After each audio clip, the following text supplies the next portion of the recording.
As you think about your relationships in the new year, you might want to reflect on relationships that have stalled out or ones that maybe you've taken a break from. In today's Relationship Reboot, we're talking about a plan for restarting relationships. Joining us now is our relationship guru, Dr. Kirsten Lynn-Seal. Happy New Year. Happy New Year to you. So, how do you know if you should even restart one of these relationships you've maybe put on hold? Well, that's a great question. And actually, I would say if you find it, what we call like top of mind, like if they come to mind, if you think to yourself, wow, I haven't seen my friend Anne in quite some time, or when was the last time I talked to my mom? Like, we usually know, like the real rifts and the real ruptures, we're usually pretty clear on what those are. But if you find yourself wondering when the last time was you spoke to a particular friend, and then you remember some sort of conflict, or it makes you feel sad or bad in some way, that's usually kind of a clue. Yeah. Okay, so you say that you have to decide if this is either a you problem or a them problem. What do you mean by that? Well, so if it's a you problem, that would mean, say you were the one that said, say to your mom, you know what, Mom, quit telling me about what types of boyfriends you think I should have, and I'm never talking to you again, slam. Well, or, don't, right? So that would be a you problem. If you remember that there was something that you did that caused the rift. You initiated it. You initiated, exactly. Yeah.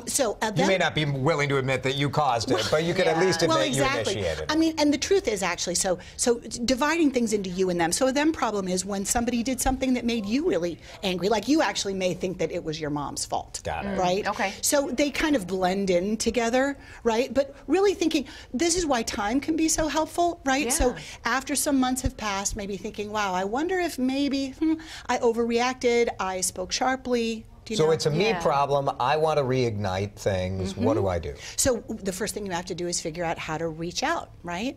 Now, if it's something that you're really clear on that you did wrong, it's really helpful to sort of start out with, you know what, I want to reconnect because I feel like I really did, I overreacted and I yelled when I shouldn't have, and I feel bad about it, and I would love to talk to you about it.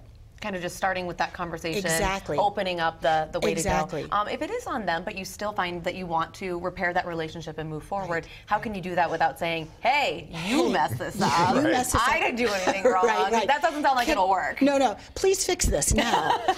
No, so what you want to do, here's the thing.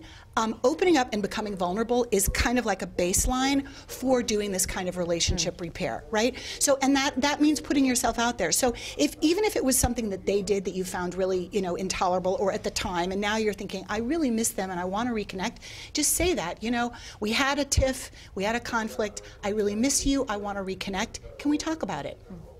And that opens it. And that opens it up. Feel free to move on from that too. Exactly. Well, then you're going to want to connect, right? And so if it's really was a bad rupture, then sometimes what I recommend is people meet in a coffee shop. I have like different family members, like with the families that I work with, where they will meet in a coffee shop and talk about sort of what had happened, and the problems that they've had, and that tends to be really helpful because you're not in any sort of areas that have a lot of loaded meaning. Sure. Your house, it's kind of their neutral house. Ground. That's exactly right. And so that keeps things clear, and also you're in public, so people tend to behave better when they're in public. Yeah. This is tough stuff because you may want to do the repair, but it's hard to take that first step and say, like, it's hard to take the first step, right? So, this phrase but you have to do it. You have to do it. A phrase I really like is generosity of spirit.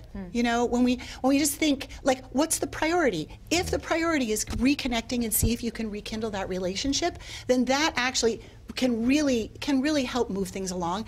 And if we're big enough to sort of take the first step and say, you know what, we may have messed up, and even if you don't think you messed up that much, if you give a little there, then that might be just what's needed to have the apology and then the forgiveness and then the relationship to continue forward. I like this. Yeah. Perfect resolution for the new year. It's a good way to start 2018. It is. Thanks, Kirsten. Yeah, thank you.